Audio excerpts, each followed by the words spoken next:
Hello, আমি এসেছি বিয়ে বাড়িতে। বিয়ে বাড়িটা হচ্ছে আমার বাবার বন্ধু হয়, যার বিয়ে, আর ওর বোন হচ্ছে, যার বিয়ে হচ্ছে তার বোন হচ্ছে আমার বন্ধু, ছোটোবেলার বন্ধু, অনেক ছোটোবেলার।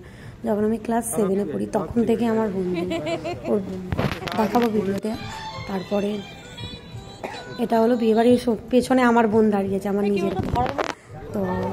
তো বিয়েবাড়িতে ঢুকেছি, ভালোই লাগলো। তো একটা কথা তো বলাই হলো না, এত ডান্স করেছি কি বলবো, কিন্তু এখানে কোনো ক্লিপ নেই। আমি ভিডিও করতেই ভুলে গেছি, প্রচুর ডান্স করেছি। তো জানতাম না যে যখন বরযাত্রী ঢুকলো, মানে দাদা যখন ঢুকলো তখন থালা সাজালাম, প্রচুর ডান্স করেছি। আর ও মাকে আমি পিসি বলি, বাবা। আর আমি তো এইসব কাজ করছি, মানে মা শুনে কি বলবো, মানে ভালো লাগে যে আসি আরতি ফারতি হবে। তো আমি আরতি ফারতি গিয়ে আরতি করালাম, তারপরে টিকা পড়ালাম, তারপরে থালার মধ্যে মালা সাজালাম। এইগুলো আমি একা করেছি, তবে ভিডিও করতে পারিনি এইগুলো। আমি ওকে ভিডিওতে রিভিউ নিয়েছি, সেটা ভিডিওতে রেকর্ডিং আছে, ভালো লাগবে শুনলে।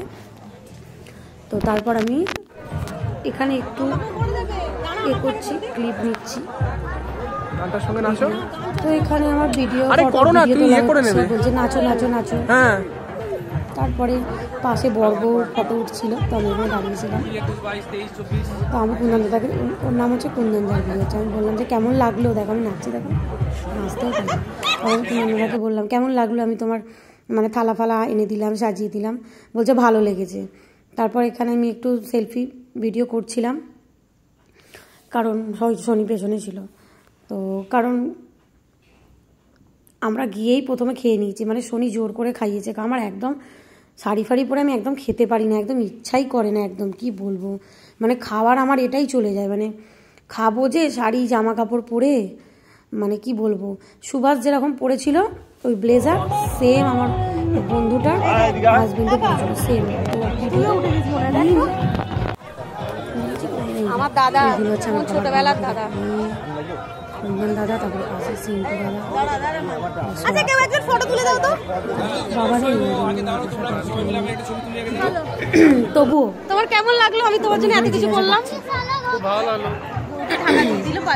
ভালো লাগলো, ভালো লাগলো না? বোনেরা সবাই আসবে, দাদা বিয়েতে ভালো লাগবে। আরতি ফারতি করলে ভালো লাগলো তোমার? হ্যাঁ, আমি থালাটা কি করেছি, বাংলার থেকে চেয়ে নিয়েছি। আমি বাংলাকে বলছি একটু আরতি করাবো, কেন কিছু রেডি ছিল না, তো বাংলার কাছে সব কিছু ছিল। তো ও বলছে হ্যাঁ আমার খুব ভালো লেগেছে, তুই করবি। নিয়ে এলাম এইটা বলে। মেয়েটা হচ্ছে ভাগলপুরের মেয়ে। একটু এ করে নিচ্ছি, গান হালকা গান বাজছিল। এই হলো, একটাও ভয় নেই। ওর নামই জোসনা, আর ও হচ্ছে আমার ছোটবেলার বন্ধু। কত ছোটবেলা, সোনিয়া আমি একটু ঢং করছি এখানে। ঘুরবে যখন বলবো,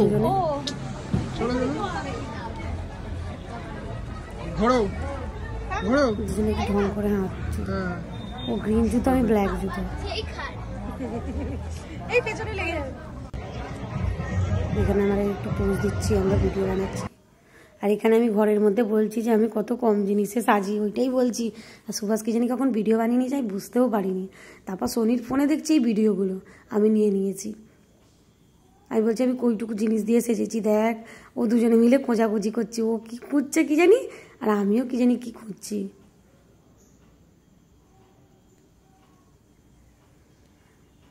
এই ভিডিওটা সোনি নিয়েছে, এই ভিডিওটা ক্লিপটা আমি ওর থেকে নিয়ে নিয়েছি। চুরি করা ভিডিও। এই ব্ল্যাক কোট পরে হাঁটছে, ওদের সামনে দিয়ে চলে গেল, ওই চলে গেল, নেবে ওইটা, ওই দাঁড়িয়ে আছে জোসনা, ওইটাই হচ্ছে সুভাষের মতন পুরো সেম জামা পরে গেছে, মানে সুভাষের শার্ট, ব্ল্যাক শার্ট, ব্লেজার।